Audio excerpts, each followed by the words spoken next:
Hi. Heal ലൈഫിൽ ഈയിടെയായിട്ട് ഒരു ക്ലയന്റ് നമുക്ക് വന്നായിരുന്നു. വാക്കിംഗ് ഡിഫിക്കൽറ്റി ആയിട്ട്. നമ്മൾ അവരെ അസസ് ചെയ്തപ്പോൾ അവർക്ക് മസിൽ വീക്ക്നെസ്സും ഇൻഫ്ലമേഷൻസും ഒക്കെ കാര്യങ്ങളൊക്കെ ഫീൽ ചെയ്തു. നമ്മളപ്പോൾ അവരുടെ ആരോഗ്യ ഡിപ്പാർട്ട്മെന്റും ഫിസിയോതെറാപ്പി ഡിപ്പാർട്ട്മെന്റും കമ്പൈൻ ചെയ്ത് നമ്മൾ ട്രീറ്റ്മെന്റ് പ്ലാൻ ഉണ്ടാക്കി നമുക്ക് നല്ലൊരു റിസൾട്ട് നമുക്ക് ഫീഡ് ചെയ്യാൻ പറ്റി. ഞാനൊരു എക്സ് ആർമിക്കാരനാണ്. അതിനുശേഷം ബിനാരസിയിലായിരുന്നു, മുത്തൂറ്റ് ഫിൻകോർപ്പിലായിരുന്നു. ഒരു 4 മാസം മുമ്പ് സോഡിയത്തിൻ്റെ കുറവ് വന്നു. സോഡിയത്തിൻ്റെ കുറവ് വന്ന് അമൃതയിൽ അഡ്മിറ്റായി. ഏതാണ്ട് 28 ദിവസം അവിടെ അഡ്മിറ്റായിരുന്നു. സോഡിയത്തിൻ്റെ എന്ത് കൊണ്ടാണ് സോഡിയം കുറഞ്ഞത് എന്ന് അവർക്ക് കണ്ടുപിടിക്കാൻ പറ്റിയതില്ല. ഒരുപാട് ടെസ്റ്റ് ചെയ്തു. അപ്പോഴേക്കും ഞാൻ അവശനായി.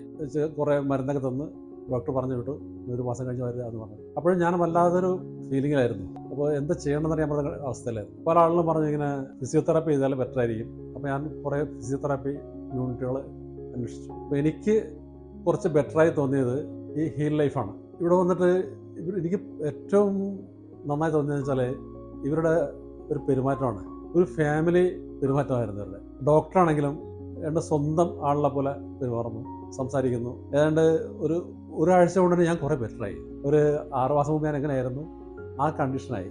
ഞാൻ ഒരു പൊതുപ്രവർത്തനമല്ല എങ്കിലും കഴിഞ്ഞൊരു 10-30 വർഷമായിട്ട് ഇവിടുത്തെ SNDP ശാഖ പ്രസിഡന്റാണ്. ഈ അസുഖമായപ്പോൾ ഞാൻ ഒന്നും ചെയ്യാൻ പറ്റാത്ത അവസ്ഥയിലായിരുന്നു. പക്ഷേ ഇപ്പം അങ്ങനെയല്ല. ഇപ്പം ഞാൻ ആ പഴയ പോലെ തന്നെ എല്ലാ കാര്യങ്ങളും ചെയ്യുന്നു.